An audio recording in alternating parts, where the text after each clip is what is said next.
नमस्कार, प्रणाम। बिहार तक देख रहे हैं आप। मैं हूं आपके साथ इंद्र मोहन और मेरे साथ हैं सच्चे बिहारी। एक बिहारी सब पर भारी।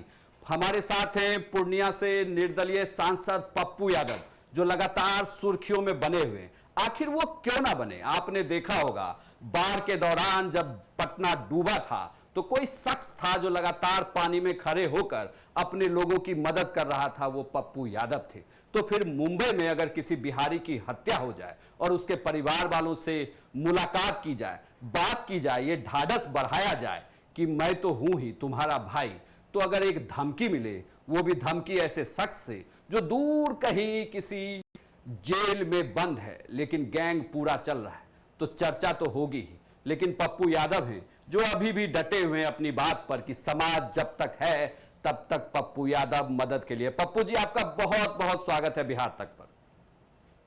जी, पहले तो अब पूरा का पूरा बिहार तक की टीम, इंद्र मोहन बाबू, आपके पूरे परिवार, कन्या जी, रश्मि, सबको और धनतेरस की, दीपावली की ढेर सारी शुभकामनाएं।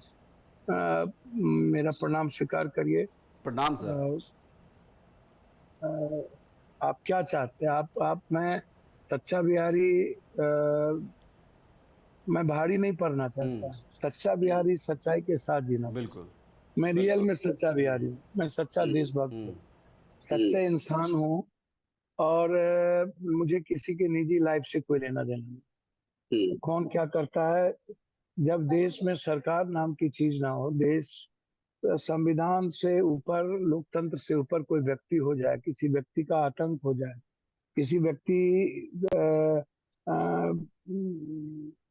की अपनी सरकार हो जाए, वो खुद ही अपने आप में न्यायालय हो, खुद ही अपने आप में सत्ता हो, लोकसभा विधानसभा बन जाए, और पूरी दुनिया से वो गाइड करे मेरे कंट्री को।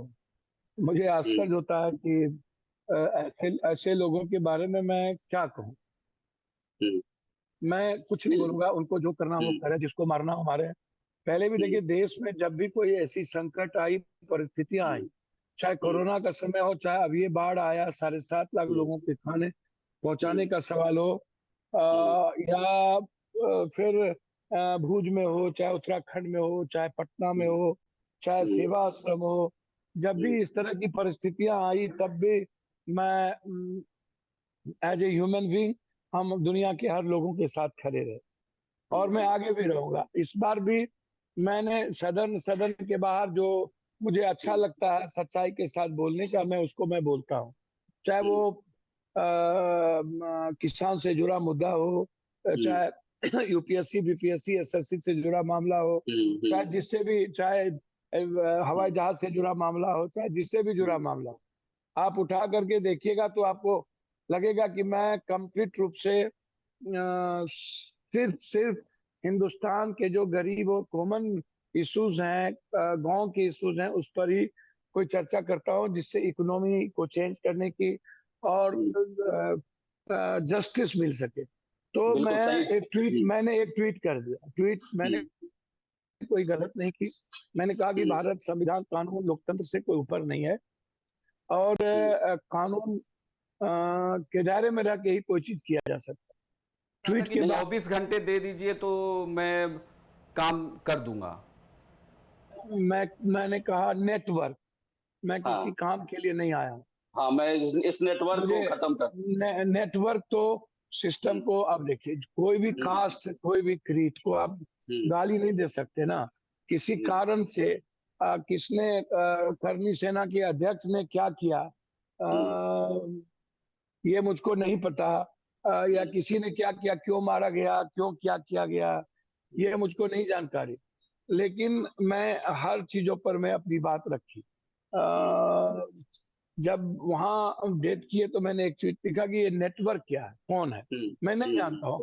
आज भी धमकी किसी को दी गई, देखिए, सलमान जी रहे या मरे, या ये जिम्मेदारी सरकार की है।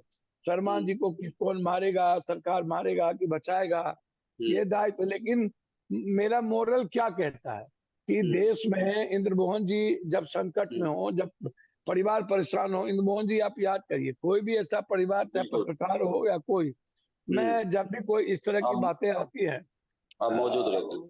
तो वहां पर मैं मौजूद रहता हूँ, वहां मैं मदद करता हूँ। आज फिर मैं आपसे कह रहा हूँ कि मेरा जो सेंस है वो कंप्लीट इस कंट्री के साथ है, इस कंट्री के संविधान के साथ है। मैं उनके किसी गेन से, किसी चीजों से मुझे कोई लेना देना नहीं। आज भी मैं उस बात पर कायम हूँ। आगे भी यदि कोई व्यक्ति, पप्पू हो या पीएम, सीएम हो या कोई, यदि वो संविधान और लोकतंत्र से अलग हट करके सियासत सत्ता के लिए कोई काम करेगा तो मैं उसको ऐना दिखाऊंगा या जिम्मेदार नागरिक बनने का एहसास कराऊंगा। और यही सच्चाई है। सच्चाई से विमुख हो जाऊंगा तो फिर जीने का कोई राइट नहीं। तो मैंने वो बात कही। हाँ पप्पू जी, एक मेरा मैं बस एक छोटा सा आपसे सवाल ले लेता हूं कि क्या आपको ये लगता है कि इस तरीके का कोई शख्स जेल में बंद होकर किस कोई गिरोह या जिस नेटवर्क की आप बात कर रहे हैं नेटवर्क चलाता हो, तो ये क्या ऐसे ही संभव है, या आप जिस तरफ से बिना नाम लिए इशारा कर रहे हैं, या इसी तरीके से पूरा तंत्र जो है वो कहीं ना कहीं सपोर्ट करता है इसके पीछे? देखिए एक बात समझिए, इसके पहले भी आप भिंडरवाला के इतिहास को देखिए, हाँ या और भी कई सारी इतिहास को देखिए, नेटवर्किंग देखिए, चीजों को देखिए। आप दाऊद इब्राहिम को अभी तक क्यों नहीं लाए? आप इसके यहाँ से बाहर जो लोग कानून के गुनाहगार हैं, यहाँ से पैसा लेके भाग गए, आप कहते हैं आपको तो यहाँ की जो पूरी सरकार है दाऊद से डर, दाऊद के नाम से यहाँ सरकार कानून, जो भारत के कानून को तोड़ता है, ब्रेक करता है, चाहे वो कोई पूंजीपति हो, कैपिटलिस्ट हो, आप उसको नहीं ला पाते। तो बिना बैकअप के कुछ दुनिया में नहीं होती। एक आप हमको एक बात बताइए, आप जिस किसी जाति को राजनीति के लिए मरवाना चाहते हैं या मारना चाहते हैं या बुलडोजर करना चाहते हैं, आप कर रहे हैं कि नहीं कर रहे? आप मरवा रहे हैं कि नहीं मरवा रहे? आप इनकाउंटर कर रहे हैं कि नहीं कर रहे हैं? तो मेरा मानना है कि आपको जो अच्छा लगता है करते हैं, जिसको सुरक्षा देना होता है देते हैं। कंगना जी को सुरक्षा चाहिए या नहीं चाहिए, आप देते हैं कि नहीं? या आप किसी जेड को Y threat, Y plus, Z plus आप देते हैं कि नहीं? मुझे नहीं चाहिए सुरक्षा। मैं तो 10 दिनों से हम चुपचाप लिख रहे थे, हम वीडियो भेज रहे थे, हमने डीजीपी साहब से बातचीत की, हमने आईजी सिक्योरिटी से बातचीत की। विनय बाबू नेक इंसान है, उसने जवाब भी दिया। पूर्णिया में जब लोग मारने आए, हमें खबर थी, मैंने उसका फोन तक भेज दिया। लेकिन सब कुछ भेजा। चीफ सेक्रेटरी जो थे दीपक जी, जो प्रधान सचिव है, मुख्यमंत्री जी के, मैंने उनसे क्या कहते हैं कई बार बातचीत की सुरक्षा का, तो उन्होंने कहा मुख्यमंत्री जी से मिलना होगा। मुख्यमंत्री जी से कई बार मैंने समय मांगा, तो उनके जो इर्द गिर्द लोग हैं वो नहीं चाहते हैं कि पप्पू यादव और नीतीश कुमार की मुलाकात। अच्छा, उसके कई कारण है, कई माने हैं, क्योंकि उन लोगों को गलत काम करने से कल परेशानी हो जाएगी। अब मुख्यमंत्री जी छोटे छोटे चीजों में जाते हैं, पप्पू यादव के पिताजी वे कहाँ आए? नहीं आए, तो उनको रोका गया, उनको नहीं आने दिया गया। तो जब मैं सुरक्षा का जो मानक होगा, मापदंड होगा, क्या वो राजनीति का होगा, सियासत का होगा, कि देश के नागरिक का होगा? कोई भी नागरिक जो सत्ता में नहीं है या राजनीति में इंटरेस्ट नहीं रखता है, या वो नहीं, जरूरत देख के आप सुरक्षा दीजिए। इसी से मिलता जुलता सवाल जो सोशल मीडिया पर सबसे ज्यादा चर्चा में है कि पप्पू यादव ने जानबूझकर जो है वो, अपने यहाँ कहावत है ना कि आपने बिरनी के खोते में हाथ डाल दिया है, तो अब तो वो काटेगा ही काटेगा, डंक तो लगना तय है। एक बात बोलिए, सोशल मीडिया पर जो कुछ लोग हैं जो खुद ही चंदा चोरी करके खाते हैं, दूसरे का पैसा लेते हैं, पैसा के बगैर सोशल मीडिया नहीं चलती है। किसी गलत लोगों का बिल्डिंग का, ग्रुप का चला चला करके पैसा कमाते हैं। उन लोगों का विजन क्या होगा? जो लोग 1 रुपया दूसरों की मदद नहीं करते हैं, जो सोशल मीडिया चलाते हैं, उनसे पूछिए आप एक बार, क्या पप्पू यादव से कभी मदद लिए हो कि नहीं? तुमसे कभी पप्पू यादव ने आपसे पूछा, कहा कि तुम मेरे बारे में कुछ चलाओ, तुम अच्छा चलाओ? आप किसी पत्रकार से पूछिए कि आपकी मदद पप्पू यादव ने व्यक्तिगत और पारिवारिक कोरोना में किया है कि नहीं? आप किसी से पूछिए। तो मैं वहाँ इंद्र मोहन बाबू, मैंने कभी आज तक फोन किया कि क्या मेरे खिलाफ क्या चलना चाहिए, क्या अच्छा चलना चाहिए? आप मेरे अच्छे मित्र हो सकते हैं, आप विजनरी इंसान, आपको जिस विजन से बिहार चलाना है आप वैसे चलाएं, आप अपने तरीके से चैनल चलाएंगे। तो जो सोशल मीडिया पर उनसे पूछे कि पप्पू यादव जब बाढ़ में थे, जब सब सोए थे, जब कोरोना में एक एक लोगों की मदद करते हैं, अभी बाढ़ आई तो 7.5 लाख लोग, या अभी जो मर गए शराब में, तो 113 लोग मरे, वहां कौन गए? जब कोई घटना घटित होती है तो वहां पप्पू यादव, यहाँ ये संदर्भ कहाँ से आता है? कोरोना में हम मर जाते, बाढ़ में हम मर जाते। अब कोई आदमी अपनी जिंदगी दे करके बिजली खोता, ये सब बात नहीं करता है।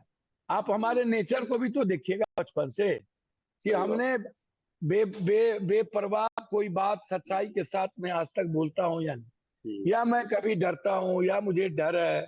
मैं अपना काम कर रहा हूँ। मैं झारखंड में सरकार हेमंत जी की बने, मैं लगातार उस प्रयास में हूँ कि एक गिलाड़ी का काम करूं, हेमंत जी के लिए, महागठबंधन के लिए महाराष्ट्र और यहाँ जाके काम करूं। आज मैं अपने क्षेत्र में हूँ, मुझे यहाँ बहुत सारे काम है, मैं वहां जा रहा हूँ, कल फिर काम है। मैं लगातार अपने कर्तव्यों के रास्ते चल रहा हूँ। कल झारखंड जाने के पहले मेरे यहाँ एक परिवार के लोग धमधा में मर गए, 6 बजे उसके यहाँ गए। तो हमें तो कोई नींद नहीं चाहिए, हमें तो किसी से पैसा नहीं चाहिए। जो लोग ये चलाते हैं उनसे पूछिए कि हम आपका कभी कोई गुनाह किए? मैं एक जर्नलिस्ट से हटके एक आम, हाँ जी जी जी जी जर्नलिस्ट को पूछिए, जो लोग इस तरह चलाते हैं वो 2 लाख रुपया हमसे कभी मदद लिए कि, या जब कभी ऐसी बात आई तभी हमने मदद की कि नहीं? तो आज जब वो इस तरह की बात जर्नलिस्ट या सोशल मीडिया पर कोई लोग जो पार्टी के आधार पर या राजनीति के आधार पर या जाति के आधार पर कुछ लोगों की फोबिया रहती है, मैं उनसे कहूंगा कि जब मैं बाढ़ में लोगों की मदद कर रहा था तब भी जाति नहीं थी, जब कोरोना में मदद कर रहा था तब भी कोई जाति धर्म नहीं था, जब कोई घटना में किसी के यहाँ जाके मैं मदद करता हूँ तो कोई जाति धर्म नहीं होता है। मेरे लिए जिस दिन कोई जाति होगी उस दिन मैं अपने आप को सुसाइड कर लूं। मैं आपको क्लियर सुनिए ना, मैं झूठ पूछ नहीं बोल, मैं भी बिहारी, आप भी बिहारी, इसके नाते मेरे छोटे, क्योंकि मैं जिस पप्पू यादव को इतने दिनों से जानता हूं, मैं जानता हूं कि वो निडर निर्भीक आदमी हैं, हर वक्त मदद करने वाले नेता हैं। क्या इन धमकियों से या इस तरह की बातों से क्या डरे हैं पप्पू यादव? अच्छा एक बात बताइए जी, क्या हर बात की जवाब देना जरूरी है? क्या हमेशा ढेहा मारना जरूरी है या माथा पटकना जरूरी है? भैया यदि हम डरे होते किसी से तो बॉम्बे जाने के पहले ना हमको सारी धमकियां आई थी, कनाडा से लेके एक एक चीज, और मैंने लिखित दिया था, इन लोगों ने गंभीरता से नहीं लिया। तो वो सरकार का दायित्व है, हमको वो मरवाना चाहती है तो मरवावे, रखना चाहती है रखे, हमारी सुरक्षा जनता कर लेगी, हमको आता है अपनी सुरक्षा करना। हम सरकार को अभी चिट्ठी लिख दिए हैं कि आपको हमारी सुरक्षा का दायित्व नहीं है और सुरक्षा हमको नहीं चाहिए तो आप अपनी सिक्योरिटी ले जाइए। हमारी जनता, हमको जनता के बीच रहना है, जिसको मारना होगा आके मार देगा। लेकिन सवाल है कि बॉम्बे तो हम ही गए ना, इतने सारे बावजूद भी बॉम्बे हम गए, जाके मिले, मिल करके आए, काम हम कर ही रहे हैं, तो हम घर में बंद नहीं है। तो यहाँ डर अनिडर बेडर का क्या सवाल? आप जरा हमको बताइए।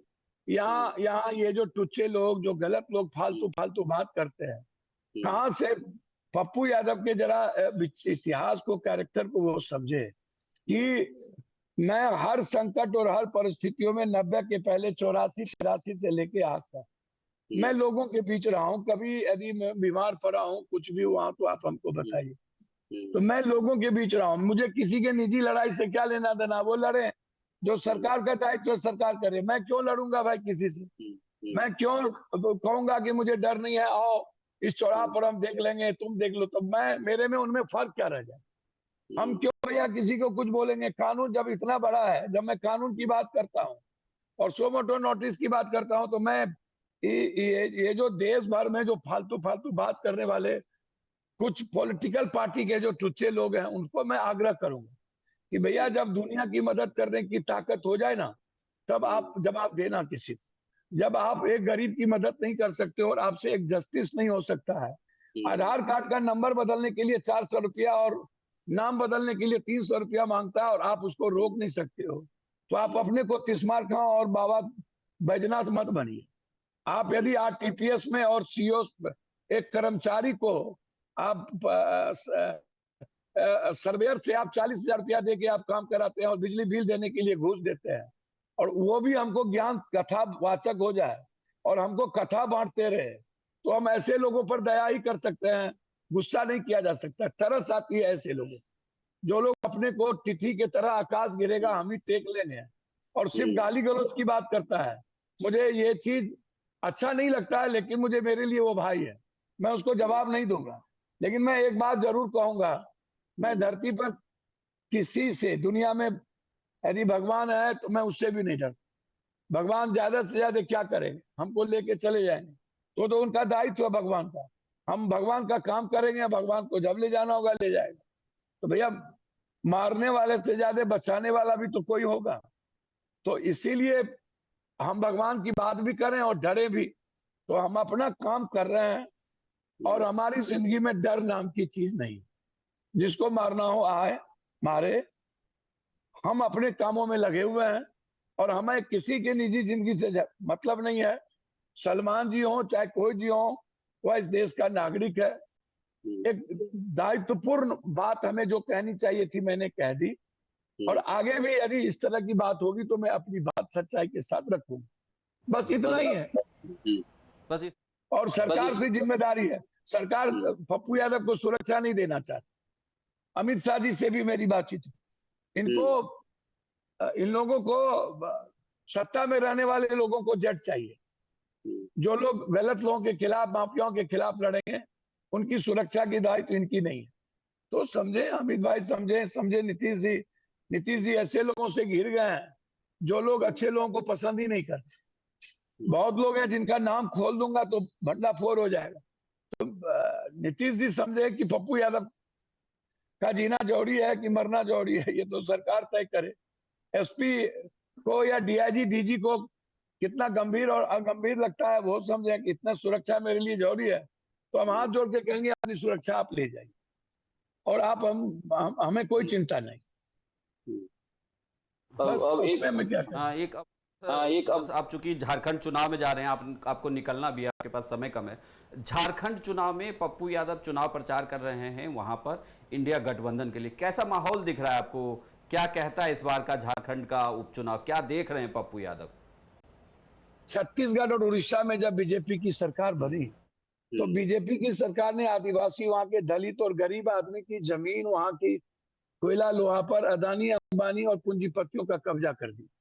सारे आदिवासी, 600 आदिवासी के बच्चे मारे चले गए इतने दिनों के अंदर छत्तीसगढ़ में। अब झारखंड पर भी जल जंगल जमीन पर निगाह है।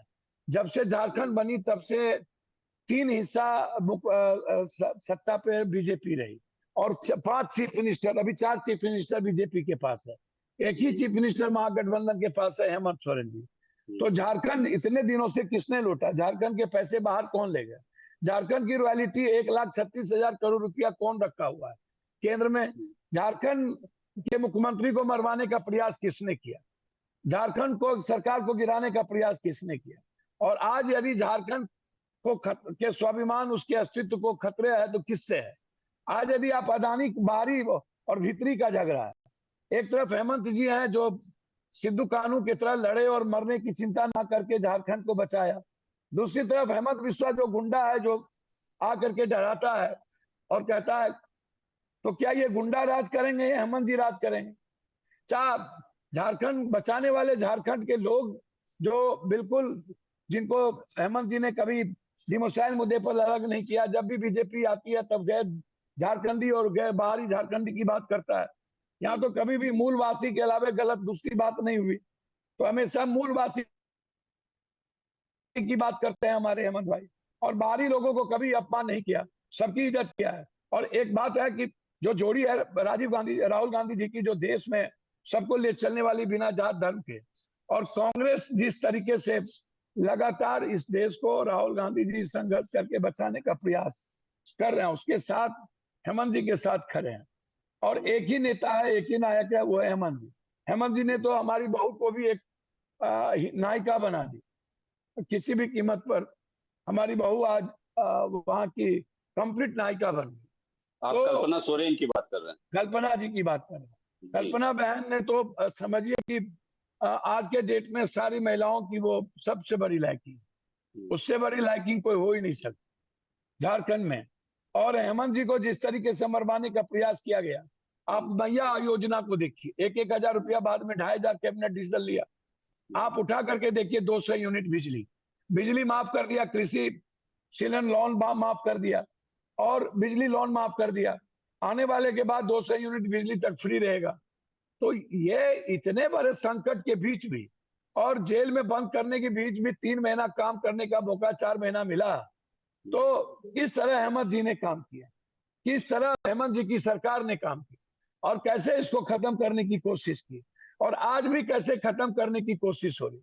भैया कल जब अंग्रेज से लड़ रहे थे तो उस वक्त तो तीर धनुष था मेरे पास, लेकिन आज तो हमारे पास तीर धनुष के साथ संविधान भी है, लोकतंत्र भी है, हमारे पास एक मजबूत विचार भी है। हम तो दुनिया चैलेंज कर सकते हैं। मेरे पास जब सिर्फ तीर धनुष था तब हम लड़ लिए अंग्रेज से। आज तो मेरे पास जमात है भाई। आज हमारे पास हिंदू मुसलमान नहीं है, हमारे पास आज आदिवासी मुसलमान नहीं है या दलित नहीं है, हमारे पास सभी जात और वर्ग के लोग हैं और हम सभी जात वर्ग के विचारधारों से हम लोग दुनिया को चैलेंज करने की ताकत रखते हैं। इसीलिए झारखंड और महाराष्ट्र हम चुनाव जीतेंगे, मजबूती के साथ चुनाव जीतेंगे। हेमंत जी के नेतृत्व में और उद्धव ठाकरे के नेतृत्व में सरकार बनेगी। शरद पवार, राहुल गांधी जी एक सुलझे हुए बहुत बड़े लीडर हैं। निश्चित रूप से बीजेपी का खात्मा होगा। मैं ऐसा उम्मीद करता हूं कि ये लड़ाई हेमंत जैसे गुंडे और हेमंत जैसे क्रांति नायक के बीच है।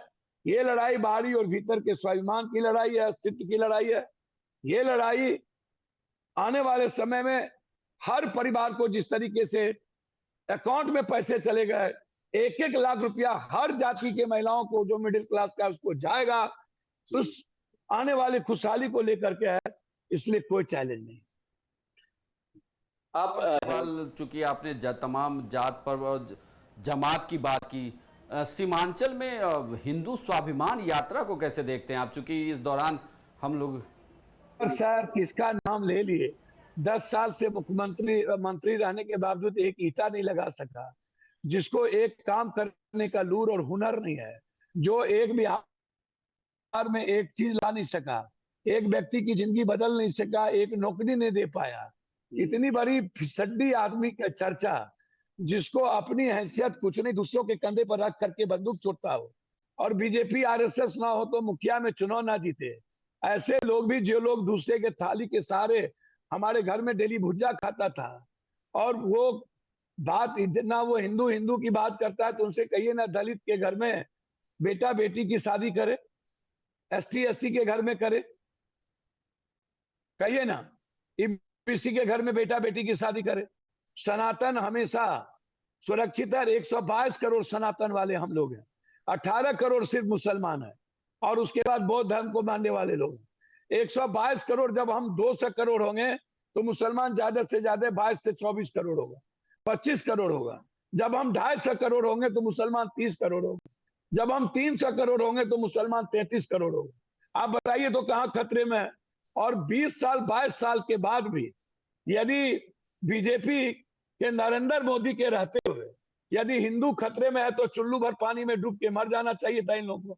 ये लोग क्यों हैं? जब हिंदू खतरे में आज भी हो तो 20 साल 15 साल राज करने के बाद तो हम लोग को सल्फाट खा लेना चाहिए और सियासत छोड़ देनी चाहिए। बस इन लोगों को समय समय पर अपनी दुकान चलानी है, नफरत का बाजार चलाना है। इन लोगों के पास मुद्दे कुछ नहीं है, विकास कुछ नहीं है, बच्चे के लिए रोजगार कुछ नहीं है, बच्चे की जिंदगी के लिए कुछ नहीं है, बाढ़ से मुक्ति के लिए कुछ नहीं है, कोरोना के लिए कुछ नहीं है, आम आदमी के इकोनॉमी को बढ़ाने के लिए कुछ नहीं है, मक्का और मकान के लिए कुछ नहीं है, एक फैक्ट्री लगाने के लिए विजन नहीं है। बस इनको बहुत हल्लुक माइट विलायक हो रहा है। सूब बाजे तो बाजे, चलनियो बाजे, सैया भेल कोतवाल तो अब डर काहे का, बड़े मियाँ तो बड़े मियाँ, छोटे मियाँ सुहान अल्लाह। ये लोग एक ही थाली के चट्टे बट्टे हैं। पॉलिटिशियन कोई जात पात की राजनीति करता है, कोई हिंदू मुसलमान की राजनीति करता है। हर लोग गरीब की राजनीति नहीं करता, आम आदमी की जिंदगी और उसकी खुशियों की राजनीति नहीं करता। और अब लैंड जहाज, लब जहाज या ऐसी बातें, ये गई सारी बातें। सरकार आपकी है, कोई किसी की बाप की औकात नहीं लैंड ले लेने की। या लब जहाज हर घर में होता है, हर घर में मोहब्बत हो रही है, आप करिए ना। ये सब बकवास बातें हैं और ऐसे लोगों को कोई वे नहीं लेता। हाथी चले बाजार, कुत्ता भूखे हजार, ऐसे लोगों की चिंता मत करिए। ऐसे लोगों से सनातन के लोग अपने घर में रहे और ऐसे लोगों को वे नहीं लिया। 100-200 आदमी भी कहीं नहीं जुटे और ऐसे लोगों को नकार दिया। हमें सभी जाति धर्म मजहब के साथ मिलकर काम करना है। हमें जाति का नफरत नहीं पैदा करने देंगे, हमें धर्म और मजहब की नफरत पैदा नहीं करने देंगे।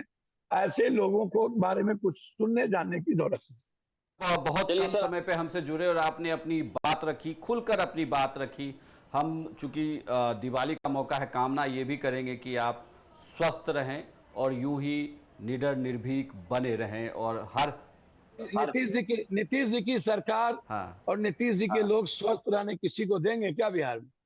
हमको तो कामना कर ही सकते हैं। हम तो कामना कर ही सकते हैं कि बिहार, पूरा नीतीश जी के इर्द गिर्द नीतीश जो लोग हैं उनको पप्पू यादव की सच्चाई और बेबाक आवाज पसंद नहीं होती, उन्हें अच्छा नहीं लगता है, क्योंकि वो लोग इन्वॉल्व रहते हैं गलत में। नीतीश जी को छोड़ के और एकाध आदमी, एकाध प्रतिशत नीतीश जी को छोड़ के लगभग नीतीश जी की पार्टी या किसी भी पार्टी के लोग जो है ना, बिल्कुल आकंठ डूबे हुए भ्रष्टाचार में, गंगोत्री में और माफियाओं के साथ खड़े हैं। मैं माफियाओं के विरोधी हूं और रहूंगा। जिसको मेरा विरोध करना हो कर ले, मैं अपनी आइडियोलॉजी से समझौता नहीं करूं। चलिए, बहुत बहुत धन्यवाद सर, आप बिहार तक पर जुड़े और अपनी बात रखी आपने। बहुत बहुत धन्यवाद।